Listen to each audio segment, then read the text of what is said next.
আমেরিকার সবচেয়ে শক্তিশালী ভাসমান সামরিক ঘাঁটিতে আঘাত হানল ইরান। আর এই এক আঘাতেই কি মধ্যপ্রাচ্যের তৃতীয় বিশ্বযুদ্ধের দামামা বেজে উঠল?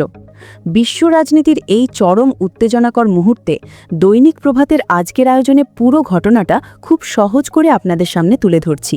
ভিডিওর শেষ পর্যন্ত থাকলে বুঝতে পারবেন কেন এই একটা হামলা পুরো পৃথিবীর হিসাব নিকাশ পাল্টে দিতে পারে। ঘটনার শুরুটা কিন্তু আজকে নয়, চলতি মার্চের প্রথম দিকে ভারত মহাসাগরে শ্রীলঙ্কার কাছাকাছি দিয়ে খুব শান্তিতেই ফিরছিল ইরানের যুদ্ধজাহাজ IRIS ডেনা। ভারতে একটা আন্তর্জাতিক নৌমহড়া শেষ করে ফেরার পথেই হঠাৎ তাদের ওপর নেমে আসে চরম বিপদ। কোনো পূর্ব ঘোষণা ছাড়াই আমেরিকা তাদের শক্তিশালী মার্ক 48 টর্পেডো দিয়ে হামলা চালায় জাহাজটিতে। বিকট বিস্ফোরণে মুহূর্তেই সাগরের বুকে তলিয়ে যায় ইরানের ওই ফ্রিগেটটি। প্রাণ হারান অনেক ইরানি নাবিক, নিখোঁজ হন আরও অনেকেই। বিনা উস্কানিতে এই হামলার পর ইরান যে চুপ করে বসে থাকবে না সেটা পরিষ্কার করে দেন তাদের পররাষ্ট্রমন্ত্রী আব্বাস আরাগাচ্চি। তিনি একে সরাসরি সমুদ্রে সংগঠিত যুদ্ধপরাধ বলে কড়া হুঁশিয়ারি দিয়েছিলেন।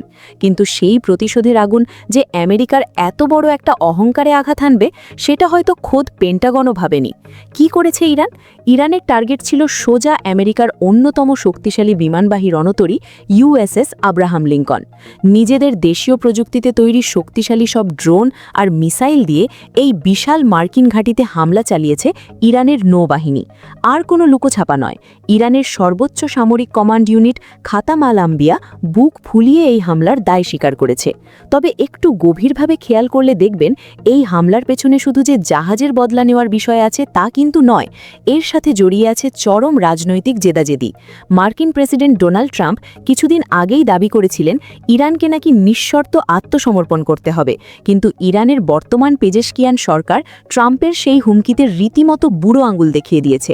তারা আত্মসমর্পণ তো করেইনি, উল্টো ইসরায়েল এবং উপসাগরীয় অঞ্চলে মার্কিন লক্ষ্যবস্তুগুলোতে অবিরাম ড্রোন আর মিসাইল হামলা চালিয়েই যাচ্ছে। ট্রাম্পের ওই দাবির সবচেয়ে মোক্ষম জবাবটাই যেন তারা দিল আব্রাহাম লিঙ্কনে হামলা করে। এখন সবার মনে একটাই প্রশ্ন, USS আব্রাহাম লিঙ্কনের ঠিক কতটা ক্ষতি হয়েছে? এই তথ্যটা এখনও পুরোপুরি পরিষ্কার নয়। তবে আমেরিকার এই শক্তিশালী সামরিক প্রতীকের যদি বড় কোনো ক্ষতি হয়ে থাকে, তবে আমেরিকা যে চুপ করে থাকবে না তা নিশ্চিত। তারা হয়তো তাদের পূর্ণ শক্তি নিয়ে ইরানের ওপর ঝাঁপিয়ে পড়বে। আর এমনটা হলে কি হবে জানেন?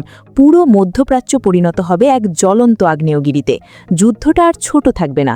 দীর্ঘস্থায়ী এই যুদ্ধে লাশের মিছিল আর ক্ষয়ক্ষতির পরিমাণ শুধু বাড়বেই।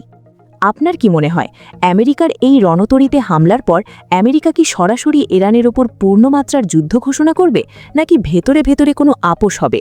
আপনাদের মূল্যবান মতামত অবশ্যই কমেন্ট করে জানাবেন। দৈনিক প্রভাতের সাথেই থাকুন। দেখা হচ্ছে পরবর্তী ভিডিওতে।